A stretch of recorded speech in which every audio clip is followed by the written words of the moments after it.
చాలా emotional thing ఇది. భాష గారు, శేఖర్ భాష వాళ్ళ wife the pregnancy due date September 14th ఏదో ఇచ్చున్నారనేసి యష్మి చెప్తున్నదంట లైవ్ లో. అది చూసిన తర్వాత నాకు వెంటనే అనిపించింది ఏంటంటే వాళ్ళ వైఫ్ కి 9th month ప్రెగ్నెన్సీ ఉంది అని ఇంటర్వ్యూస్ లో కూడా చెప్పున్నాడు ఆయన. కాబట్టి ఆవిడకి కూడా కోరిక ఉంది బిగ్ బాస్ హౌస్ కి రావాలని, నేను అందుకని వెళ్తున్నానని చెప్పాడు.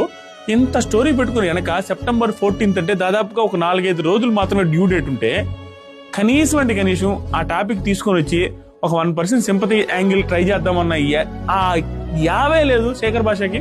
ఇదే వేరే కంటెస్టెంట్స్ కి ఎవరైనా కావచ్చు, ఈవెన్ నేను పోయినా కొంచెమైనా తెలియకుండా ఎమోషనల్ అయ్యి ఆ సింపతికి ట్రై చేయాలనో లేకుంటే ఇంకొకటేదో ట్రై చేస్తారు. కానీ శేఖర్ భాష ఆ యాంగిలే వాడట్లేదు. ఎక్స్ట్రాడినరీ అనిపించింది, నిజంగా చాలా పాజిటివ్ అనిపించాడు నాకు. దాంతో పాటుగా ఆ భయము బాధ ఒక పేరెంట్ గా నాకు తెలుసు ప్రెగ్నెన్సీ